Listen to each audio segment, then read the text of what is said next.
Bwana Yesu asifiwe. Amen. Yesu apewe sifa. Amen. Bwana Yesu asifiwe. Amen. Kwa majina naitwa Mwalimu Ismail Sepo, ni COPD, nimemaliza hapa UDOM 2024. Kwa na miaka miwili mtaani. Kwenye miaka miwili hiyo mtaani Mungu amenisaidia, nimekuwa afisa habari na uhusiano wa hospitali ya rufaa mkoa wa Mbeya, lakini pia ni mkurugenzi wa kampuni ya kwangu niliyoianzisha Asmai Global Company. Kwa sifa nilipoona poster let's pray for my pastor family, nikasema natamani kwenda, lakini majukumu yakawa yamenibana. Mungu mwema, ikatokea neema kwamba tunatakiwa tuwepo Dodoma kwa ajili ya training ambayo itaanza Jumanne. Kwa hiyo nikamwambia nakuja. Kujenga mifumo itakayowezesha kutengeneza fedha au kuja na mpango mkakati wa kanisa kuzalisha fedha kibinafsi kama taasisi, mtu huyo anachukuliwa. Sasa viko vifungu vingi ambavyo vikisomwa kwa imani ni vizuri. Narudia tena, viko vifungu vingi vikisomwa kwa watu sisi ambao ni wa imani ni vizuri, vinatia moyo. Lakini kwa watu wa mataifa ambao sisi ni nuru na chumvi ya ulimwengu ni fedheha. Kifungu cha kwanza, Bwana ni mchungaji wangu, sitapungukiwa na kitu. Na saa hiyo umelala njaa na watoto wamefukuzwa school fees. Bwana ni mchungaji wangu, sitapungukiwa. Ukiniambia mimi it's fine, nitakuelewa, nitajua unamaanisha nini, kwamba mwenye haki wa Bwana ataishi kwa imani. Umeona, nitakuongezea na kifungu kingine, pasipo imani haiwezi kupendeza kitu. Lakini yeye amwendeaye Bwana lazima amini kwamba yeye yupo na kuwapa thawabu wale. Haina shida kwa upande wa mimi ambaye nimeokoka. Shida inakuja kwa wale wanaotutazama, Myebusi na Mkanani.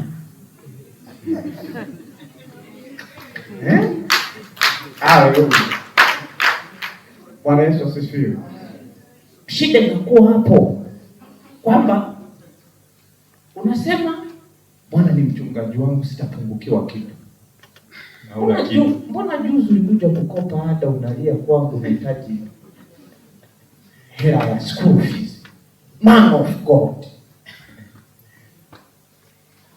Kwa kuna namna inaanza kututengenezea mazingira ya kuonekana nakosa neno la Ukristo ni kama vile kuchanganyikiwa fulani, kwa sababu vile ambavyo tunavisema na kuvitamka vimekosekana kwanza kwa wachungaji wetu.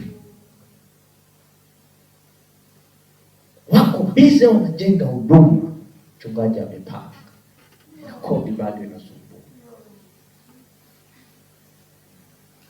Mungu atusaidie sana. Amen. Yesu atusaidie sana. Amen. Angalia hata tangia Januari mpaka Disemba kanisani kwetu nimejifunza nini masuala ya fedha. Ngoja. Hivi unafikiri kwa nini wafundishi? Sababu kubwa ambayo naweza nikaisema kwa nini wafundishi, moja, hatuna walimu ambao wanaweza wakachambua fedha kutokea kwenye neno la Mungu. Na wakichambua ni mara chache sana, utasikia nazungumzia tu akiba kidogo hivyo. Lakini pia ni mfumo wa makanisa mengi yamejikita kwenye mfumo wa nyuma ilikuwa ni nyang'anye vyote niachie Yesu. Umeelewa? Ndio mtafiki. Yaani hapa wainjilisti wanaelewa hiyo sentence. Yaani Yesu mbele. Na nyimbo zilitungwa kipindi hicho, zilikuwa nyimbo za kutia hamasa. Ninyang'anye vyote niachie Yesu. Mke wangu chukua, magari chukua, lakini mimi nikiwa na Yesu kuisha. Asante. It's true. Kuna ule mtazamo ambao watu wanasema kwamba hapa kanisani tunafundisha uchumi. Kwa kwa sababu mchungaji wetu yeye anapenda sana pesa. Wewe mtazamo unaona ni mtazamo mzuri kwa shirika au ni mtazamo mbaya kwa jinsi wanavyofikiria wao? Mtazamo huo mbaya. Kwa nini? Na unapoteza kundi, kwa sababu kama tukijua nguvu ya pesa kwenye kusukuma injili hatutapuuzia, kwa sababu unavyotuona tumeenda live, kuna pesa imetumika. Unavyotuona tunatumia hii mic, kuna pesa imetumika. Sasa pesa zinazokuja kwa kupitia sadaka na vikumi, je, vinatoshea mahitaji ya kanisa kwenye kupeleka ajenda? Asante. Na hicho kikumi kinatolewa vizuri? Hebu arudie tena. Mic yako inaweka. Yes.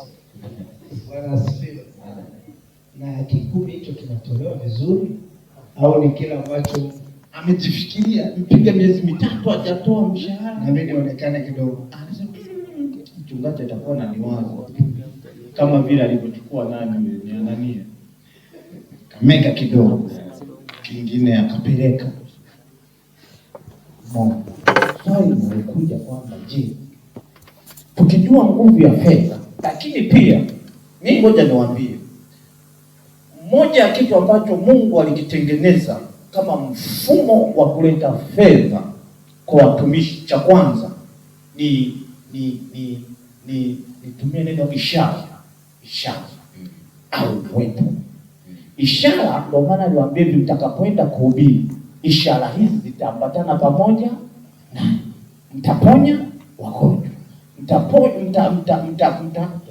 mtatoa pepo na vitu vingine. Vitu vile vikitendeka ndani ya kanisa, kwa sasa hivi hakuna mshirika asiyejua kutoa sadaka, na kwa sababu hiyo ndio mbinu ambayo ya vizuri. Unajua hapa lazima tukaweke sawa, lazima tuelewane. Na mara nyingine kuna kitu ambacho ishara inatendeka, lakini nimepokea, imetosha. Inakuaje? Nakuja mtumishi wa Bwana. Iko hivi, labda nianze hivi kwenye utoaji, na niseme hapa tulifaa ujenzi wa hema ya Musa. Mungu alipoitisha ujenzi wa hema, aliitisha ujenzi kwa ajili ya hema, sio kwa ajili ya maisha ya Musa.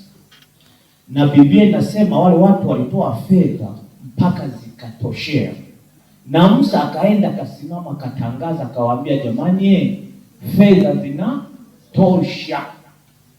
Na Biblia inasema kuna watu wengi walikuwa wamepanga mstari wakingojea kutoa fedha, lakini ile ni wito kwa ajili ya ujenzi wa kanisa au ujenzi wa hema, sio Musa. Sasa watu wengi wanasahau kwamba kuna sadaka ya moja kwa moja kwa mchungaji na kuna sadaka kwa ajili ya ujenzi wa kanisa.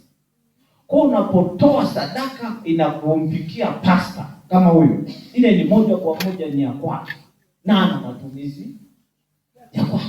Lakini unapoileta kanisani, Mungu amekusemesha kama mpe mtumishi, wewe unaipitisha kwenye mfumo wa kanisa, maana yake mle watakata hela ya ujenzi, watakata sijui mafuta. Unaweza ukakaa vizuri kama mimi. Sasa labda niulize maswali. Wangapi wamewahi kupeleka keshi kwa mchungaji wao? Wengi tunasikia mzigo wa kumbariki mchungaji, ila tunakuupitisha sio mfumo unaomsaidia mchungaji, kwa sababu ikishafika pale, kwanza mchungaji hesabu kwa makanisa mengi ni mashemazi, wanaipigia hesabu inaingia kwenye halmashauri hivyo.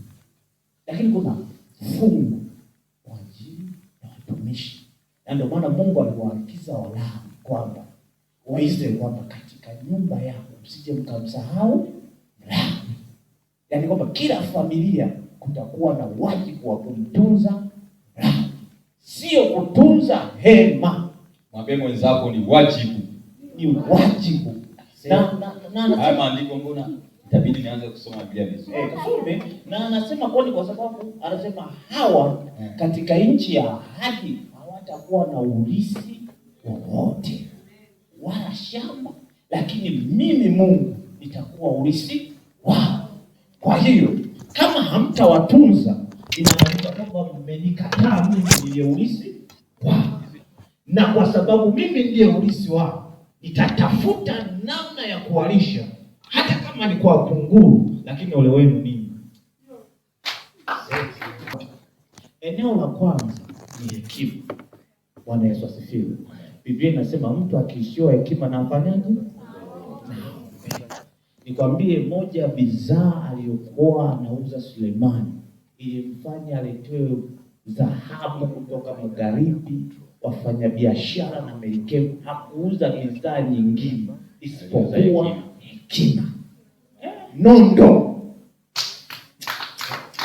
Pray for your pastor awe na nondo. Hekima ya kiungu, maana yake hekima ya kiungu ambayo watu hata wa mataifa wakisikia waseme hii nyama, hao watu wamesoma. Alafu wakija wakachunguza mbona kumbe hawajasoma, kina Petro walipofika kule waliambia hao watu wamesoma, ni wasomi.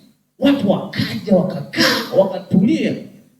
Leo hii tunakosa watu wenye vyeo, wenye nafasi. Kwanza wafanya biashara wakisikiliza content tunazozimwaga kanisani, unasema siwezi kaita mtoto wako. Hekima inauza, vitabu inauza, mitandao ya kijamii kama YouTube, Instagram. Kama pastor akiwa na uwepo, ana hekima ya kimungu, haweza kulala njaa.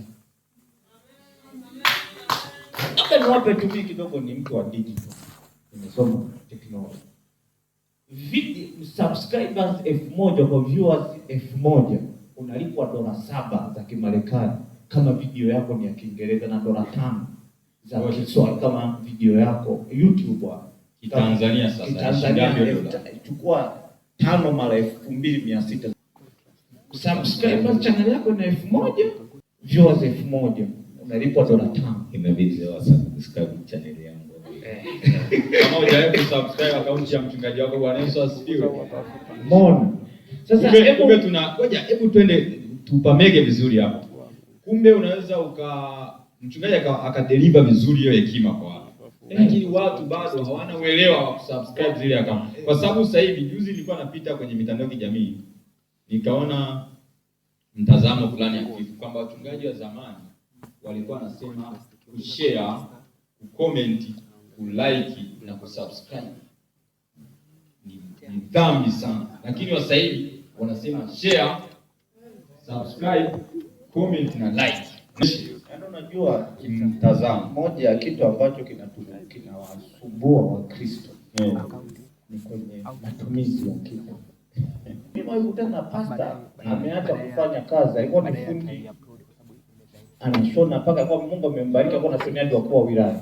Alipoitwa kuwa mchungaji akaacha kabisa kufanya hizo kazi. Ameacha kwa sababu mimi nimeitwa, kanisa ndio changa. Siku moja nimeenda pale 20,000 mchango wanaitafuta kwa tochi. Hapo ana familia, anasomesha, ila hafanyi kazi. Mke wake ndo anafanya kazi kuhudumia familia. Okay. Kwa kumbe lengo kubwa pia tunataka. Na tutotaka nikwambie ni kwamba kisu sio dhambi, ila kuua ndio dhambi. Hello, tukusema hello. Kisu sio dhambi. Kuua.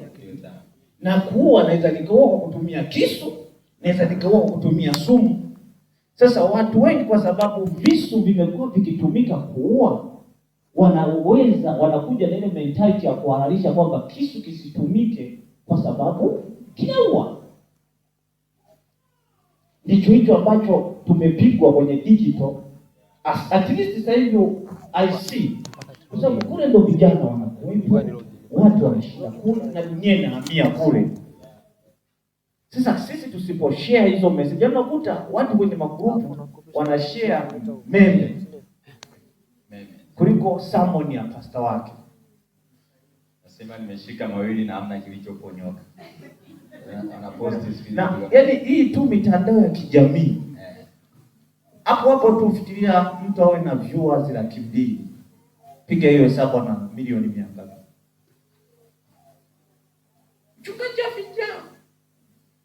Na kuna vitu vingine haviwezi vikaletwa sasa mbele ya kanisa kuna michango mingine kama mchungaji akiwa president. Alafu kitu kingine, asante Roho Mtakatifu. Influence ni injili moja kubwa kuliko kwenda kuweka speaker.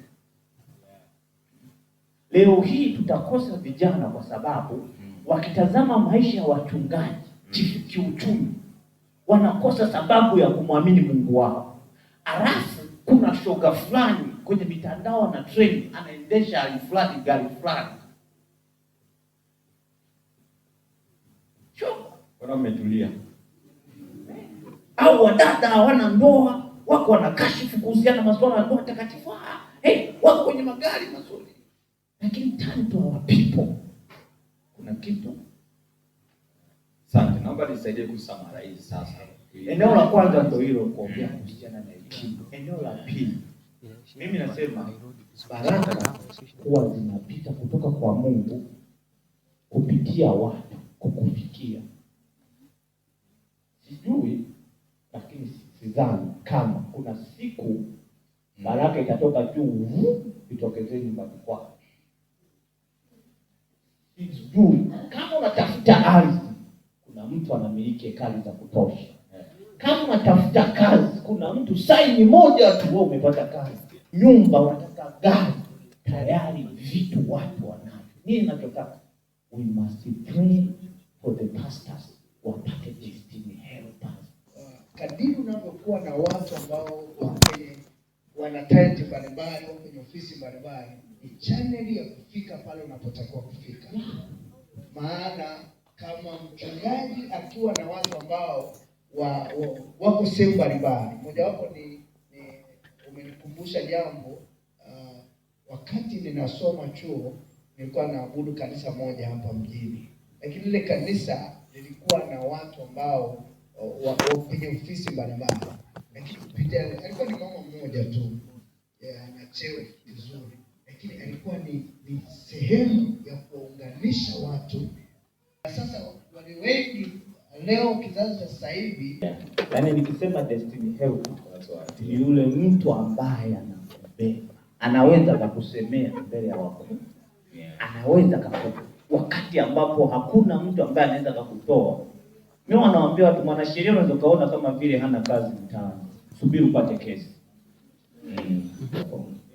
Wale watu tayari wana makanisa yao, hawawezi kuja kuwa washirika wako, lakini kuna mbegu ambao wakisikia wanasema ngoja ni support. Kwa maana nilisema ombea pastor awe na hekima. Sio lazima waje makanisa, kwa sababu sisi tunataka hata uende ukamnyang'anye mchungaji fulani mshirika. Aje uko labda mimi ndo nitakuwa labda nina destiny hapa. Yule mtu atakuwa distorted kwa sababu kama ameshindwa kukaa na mchungaji wake A, atashindwa kukaa na mchungaji B. Lakini katika hilo, katika destiny helper means uwezo wa kutengeneza watu from zero.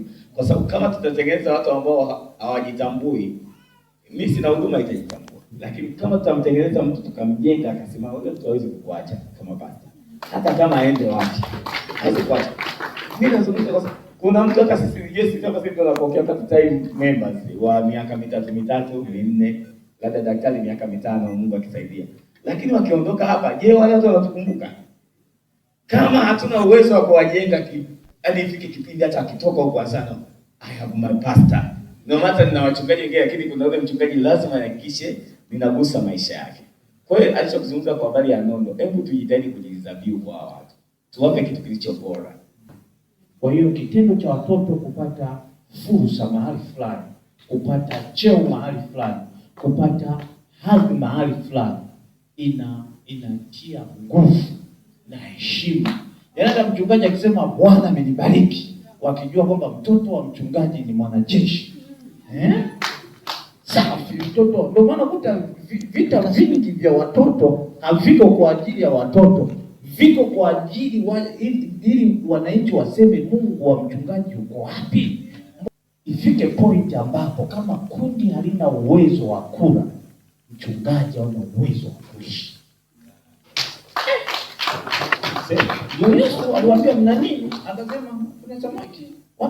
Alikuja na hoja akasema najua waage mapema, watu wananjaa. Wakajitafutie chakula mapema. Akamwambia wapeni ninyi chakula. Sasa hatuna, sisi wenyewe tulichonacho hapa tutoboe. Unaona hali ya huduma za watumishi.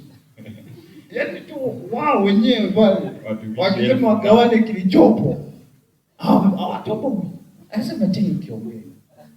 Kuna haja ya kuanza mchakato ya kuanza kufundisha masuala ya fedha. Yaani hata zile basics, kuweka akiba, kuwekeza UTT, kuambia watu wanunue ardhi, kujikusanya. Moja ya kitu ambacho ninajuta nikiwa chuo, niko mwaka wa kwanza, hisa za CRDB zilikuwa zinauzwa 321. Lecture moja kaja akaniambia, njoo nunua hisa za 100,000. Kwenye bongo lako chukua 100,000, nunua hisa za CRDB. Kama amenipa elimu ya fedha na ni sasa unajua mtandao nakupa yuko karibu na wewe. Nikaamua nimtie moyo kama washirika. Nikamtia moyo, nikaenda nikafungua zile JSE.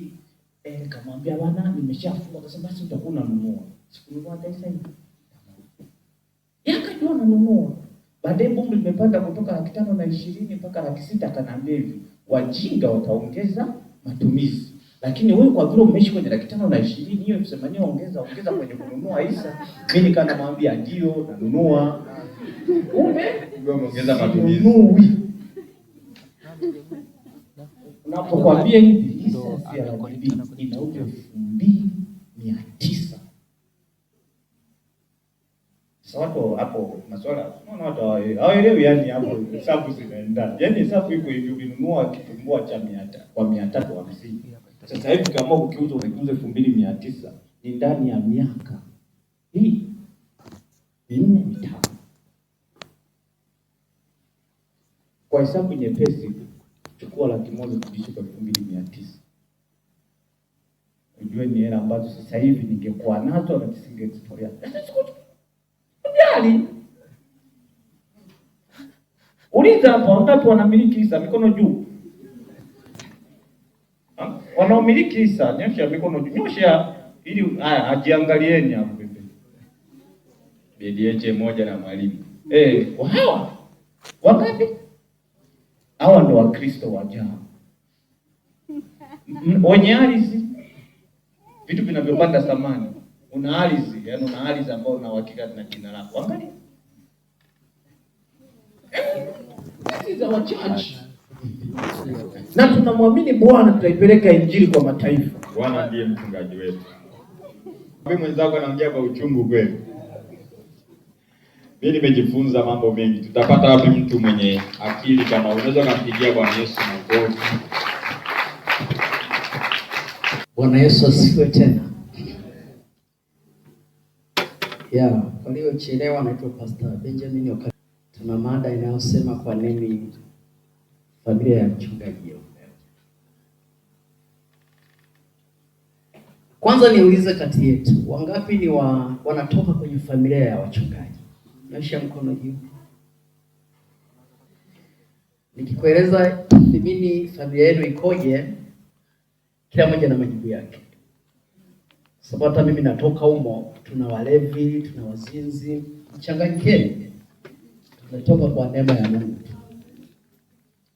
Sasa mwambie mwenzako, haya yanayopatikana katika Waamuzi sura ya 2 na mstari wa 10 hatutaki kuyaona.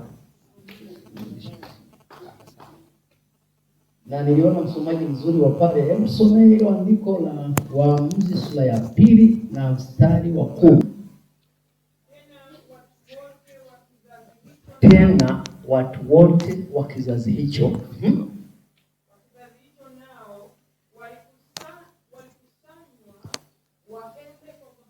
walikusanywa waende kwa baba zao. Pale walikusanywa wasema walikufa.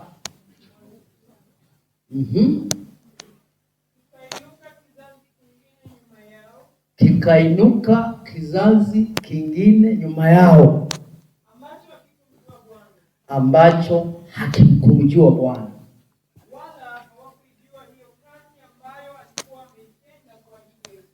wala hawakuijua hata hiyo kazi ambayo Mungu alitenda kwa ajili ya Israeli.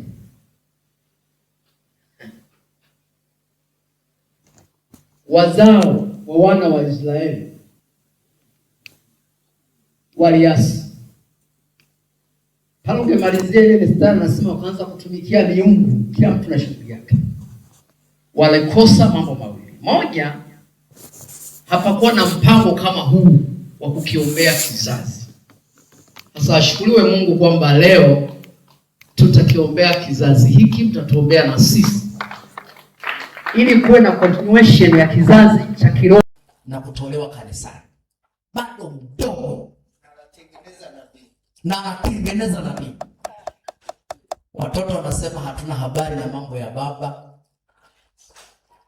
Amewapa mamlaka ya kutawala kama yeye na kuchunga. Wanafanya vitu vya ovyo. Watoto wake ninajaribu kuomboa wakati nisije nikala muda wenu. Walikuwa na shida hiyo ya kwanza, lakini shida ya pili, mnajua wamefika hatua mpaka wanazini hekaluni. Wanakosa adabu, wanazini hekaluni. Na mimi nilitamani kama kipindi hicho angekuwepo Phineas, kwa sababu yeye hakuwa na nafasi ya kusubiri madhabahu ya Bwana yanajisiwe. Ya mnakumbuka katika Hesabu, kuna bwana mmoja alichukua hawala akamleta madhabahuni. Wakati anazini, yule bwana aliusha mkuki ukapita ubavu wa kwanza, wakamata wote wawili, wote wakafia madhabahuni. Na Mungu akamwambia Musa, hiyo nimeipenda mno. Yaani ningepata kichwa kama hivi, safi kabisa. Hajasubiri Musa amwambie pigeni yule, anaharibu kanisa. Sasa hawa watoto walichafua madhabahu ya Bwana. Maandiko yanasema kanisa lilinyamaza, hakuna aliyekemea. Baba hakuwa na muda, yuko busy na washirika. Ikafika hatua mpaka Mungu akamkataa. Amen. Familia ya pili ni ya Mfalme Daudi. Mnamfahamu Mfalme Daudi, ametoka machungani tu, alipata ufalme, hakustahilishwa. Wakati mtumishi wa Mungu ametumwa kwenda kupaka mafuta, kumtia mafuta mfalme kwenye nyumba ya Yese, yeye alikuwa machungani. Roho kila anayetokeza anasema labda ni huyu, anasema sie, mpaka wote wakaisha. Na uelewe ya kwamba pale kuna andiko limejaa mambo ya kiroho sana, kwamba vile mwanadamu anavyoangalia si kama Mungu anavyoangalia. Yaani hapa tukawa tunaangalia kama wanachuo tu, vijana ambao wako na maliza hewa hapa, lakini Mungu anawaza makubwa kwa ajili yenu. Amen. Naweza kupiga makofi kama umeelewa kama mimi. Sasa wale yule Daudi pamoja na kuwa mcha Mungu, moja ya sifa yake kubwa, Daudi alikuwa ni mtu wa toba. Akishatambua ya kwamba hapa nimemess up, nimemkosea Mungu. Unajua ukimkosea Mungu usijifariji, kuna mtu wa ndani anakwambia, na unaona amani na kusekana, usijikaze kwamba mimi ni mwanaume bwana naendaje kutubu. Nenda katengeneze.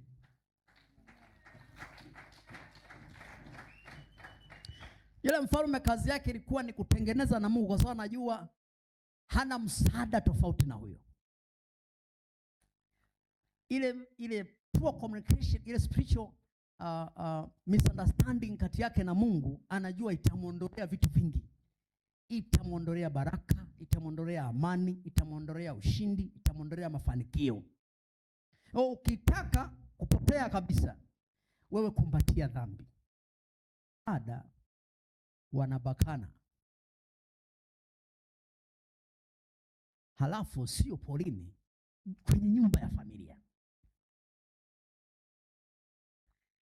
Tuwatazame, maana nyinyi wasomi. Hebu angalia ile ni wafalme wangapi? Wako hapo Bwana na wangapi? Wako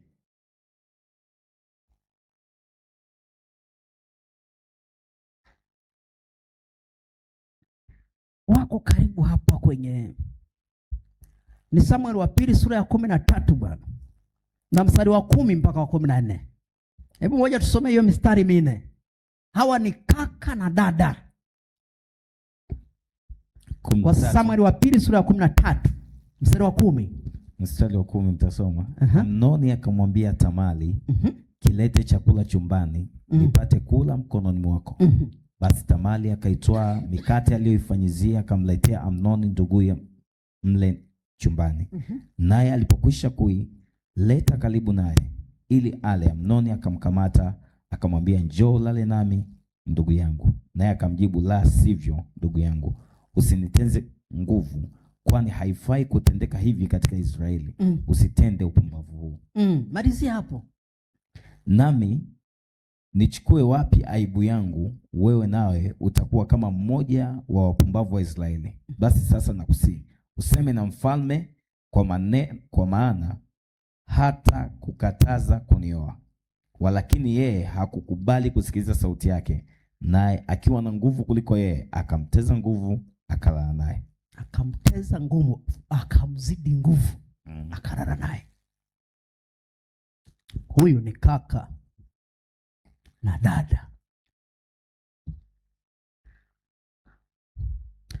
Sasa sisi tuwaombe. Mnajua familia zetu zinashambuliwa sana na maneno ya watu wa mataifa, lakini ukipata muda wako ukapiga magoti kaomba, itatusaidia.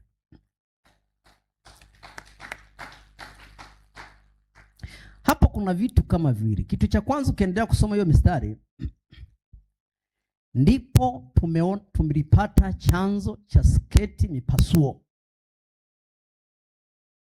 na gauni za mipasuo. Wangapi walikuwa wajui kama mimi? Halo. Yule binti pale chini baada ya kubakwa alisema sasa, akachana nguo yake. Anasema sasa sina haja ya kuvaa nguo yenye heshima kwa sababu utu wangu umeharibiwa. Akapiga mpasuo. In biblical perspective we believe. Yaani mimi nikiona binti amechana mpasuo mpaka tight ya ndani naonekana, hapo ninajua hili hamna kitu hapo sana. Hili yaani hapo hakuna bikira, ni konki.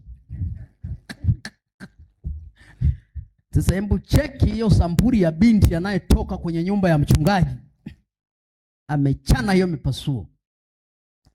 Hata mavazi tu yanatukanisha familia zetu. Yule si mtoto wa mchungaji, anatuhubiri nini? Jamani, mtusaidie kuomba. Nasikia hiyo neno, mtusaidie kuomba. Sio mimi. I'm not a pastor. Mtusaidie kuomba. Tuna mambo mengi.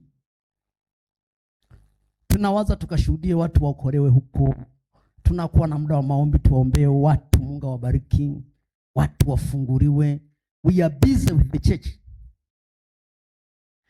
Tukifika nyumbani tunavaa kofia mbili, baba mme.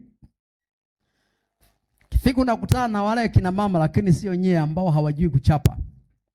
Tota kanaambia subiri baba yako anakuja bwana. Nitamwambia. Hiyo mentality ya mtoto nasema kuna shetani atakuja majira fulani. Sio mchungaji. Tena nikalale zangu hata chakula nisile.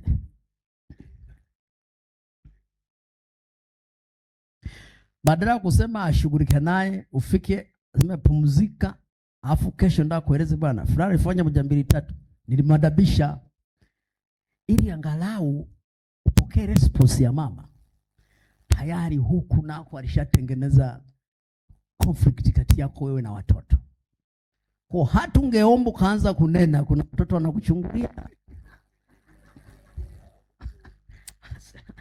Yaani wanakuzuma anasema na huyu mzee huwa ananena. Ukisikia watoto wanasema huyu mzee huwa ananena, yani mpaka na upako unaisha. Na maombi yanakatika hapo. Umepanga masaa 3. kwa maombi ya dakika 10 tu unaachana nayo kwa sababu tu yaani unakosa vitu, lakini maombi yako yatasaidia sana. Amen. Hebu cheki basi kidogo na familia zile ambazo zilienda vizuri na watumishi wa Mungu. Watumishi wa Mungu wamezaa watoto ambao wanatambua nafasi zao. Amen. Amen. Ndizo hizo tunataka na sisi tuwe nazo. Amen. Yaani kama kuna kitu kinaleta faida kwenye huduma ni pale unapoona kwenye praise team kuna binti yako anaimba. Kwenye mziki pale kuna kijana wako yuko anapiga vyombo vya mziki.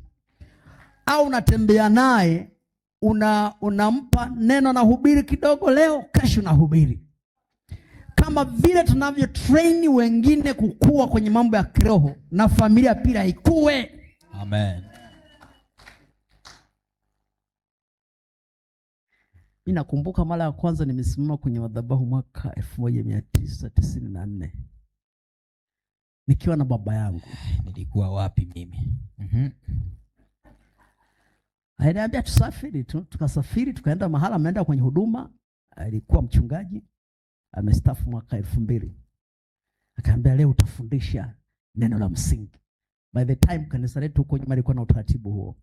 Anza neno la msingi kama dakika 20 umemaliza, wanaendelea na ibada, baadaye mahubiri.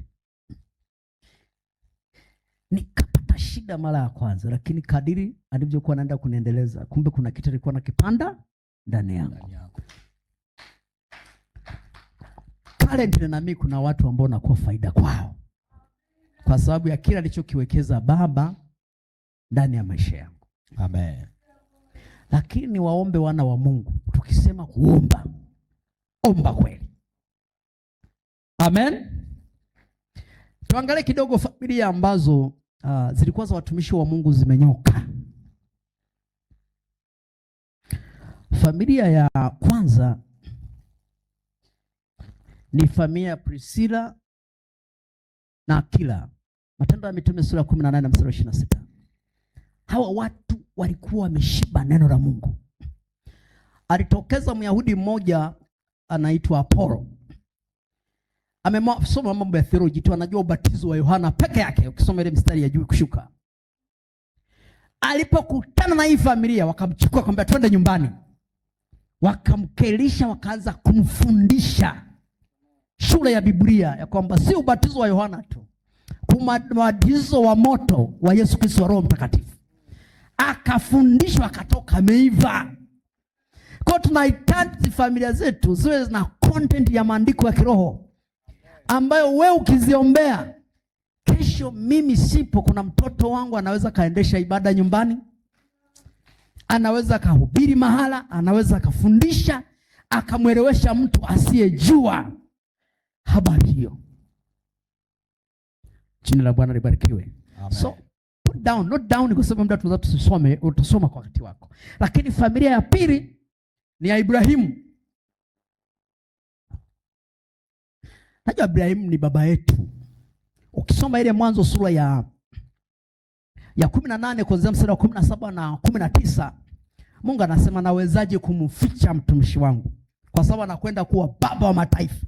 Lakini si baba wa mataifa tu, huyu atawafundisha wanawe kuijua sheria yangu, kuyajua maagizo yangu. Kwa hiyo kuyajua maandiko kwa watoto wetu na watoto wa watoto wetu it is not a miracle, it is through your prayer. Mimi naamini mimi nikiwa nahubiri halafu huko naombea familia yangu pamoja na wale ambao watumishi wa Mungu wamezungumza, wawe wa kiroho, wawe na 1 2 3, wawe na hivi. Kuna vitu kwenye ulimwengu roho Mungu atavitengeneza, halafu watu wataona ghafla familia imebadilika, imekuwa ya baraka ambayo ilikuwa ya shida. Amen. Unaweza kufupisha kumalizia hapo ili kabisa. Naona nishaanza kupata direction ya kwenda kupagusia kwenye ulimwengu wa roho kwenye maombi. Kwa hiyo niishie hapo. Unaweza ukamalizia kwa namna ambayo itakaa sawa. Kumaliza hatuwezi kumaliza. Leo tunaahirisha vitu. Mwambie mwenzako leo tunaahirisha tu. Kuna vitu vingi naona leo tunaahirisha. Okay, tumalizie na familia ya Ayubu. Ile Ayubu sura ya 1 na mstari wa 5. Hii familia Ayubu alifundisha maombi. Na yeye mwenyewe alikuwa anaiombea kila asubuhi. Lakini hakuishia kuiombea tu, mpaka anaitolea sadaka. Anasema yamkini hawa watoto wangu wanakoza kama wamekosea Mungu. Hiyo kiu ya kila mchungaji ni kuona kesho ana uzao ambao ni baraka, sio matusi. Sasa ili uwe na uzao ambao una baraka, si kwa ajili yako peke yako. Kuna nguvu ya ziada ambayo unaweza kuwa unaijua au haijui, inashughulika kwenye ulimwengu wa roho. Na mimi ni waombe mlioko hapa. Yaani hata sijui huyu aliyeandaa hakaliwaza nini. Hii dialogue inapaswa iwe endelevu ili tuwe tunajengana na kujengana. Amen. Kesho shetani akose mwelekeo. Halafu wana wa Mungu wachanue. Mungu awabarikini sana. Amen. Unaweza ukapiga makofi mengi sana. Mungu akubariki unayepiga kigelegele, maana nishaanza kuingia kwenye madarasa ya kujifunza peke yangu. Sababu hali ni mbaya. Wangapi wamefaidika na mengi kama mimi? Mpo kweli? Mungu akubariki kwa kusikiliza na bado hujachoka au umechoka. Kuna wengine leo walikuwa kwenye kutafuta mbuzi. Na mimi amepatikana. Nikitoka hapa nitaulizia. Mungu awabariki sana watumishi wa Mungu. Binafsi nimejifunza na ninaamini na watu ambao wamekaa hapa pia kila mmoja kuna sehemu ameelewa, ili tunapoenda kwenye maombi basi anaelewa ni nini ambacho anakwenda kukifanya. Binafsi nilikuwa kuna mambo mengi ambayo siyafahamu. Kiambia niombee mchungaji niombee nini? Kwa sababu mimi ninachoamini yeye ndo ana hatimiliki yangu kwenye ulimwengu wa roho. Sasa mimi ninapoanza kumwombea naombea nini? Kumbe umeona vitu sasa vya kuombea jinsi vilivyokuwa vingi. Na kwa sababu haya mambo yapo live, sio kwamba tunayoyazungumza hapa ni maisha ya wachungaji hawa, hapana. Ni maisha ya watumishi wa Mungu wengi katika dunia hii, Afrika na nje ya Afrika. Na hapa kama umegundua yaliyokuwa nazungumza mahali hapa sio tu ya kuombea wakati mwingine kwenye familia za wachungaji. Na pia washirika sisi pia kuna eneo ambalo tunatakiwa tujiombee, tupate hekima, tupate ufahamu na kuelewa nini hasa tukifanye ili kwa ajili ya wachungaji na kujenga ufalme wa Mungu. Na mimi pia tumeelewa hapo. Basi kwa maana hiyo nafikiri muda wetu hautotosha kufanya maswali. Naomba kwa wale ambao wana maswali utaandika maswali yako, alafu utanitumia WhatsApp kwangu, tutaona namna ya kukusaidia katika swali lako, kwa sababu muda wetu kweli umeenda mbali sana. Lengo kubwa ilikuwa sio kujibu maswali. Lengo kubwa ilikuwa tutafuniwe vizuri ili tujue unapoingia kwenye maombi uwe unakatakata. Yaani unajua Biblia inasema hivi, Elia wakati anajenga madhabahu yule ng'ombe alimkata vipande vipande. Maana yake moto unaingia vizuri.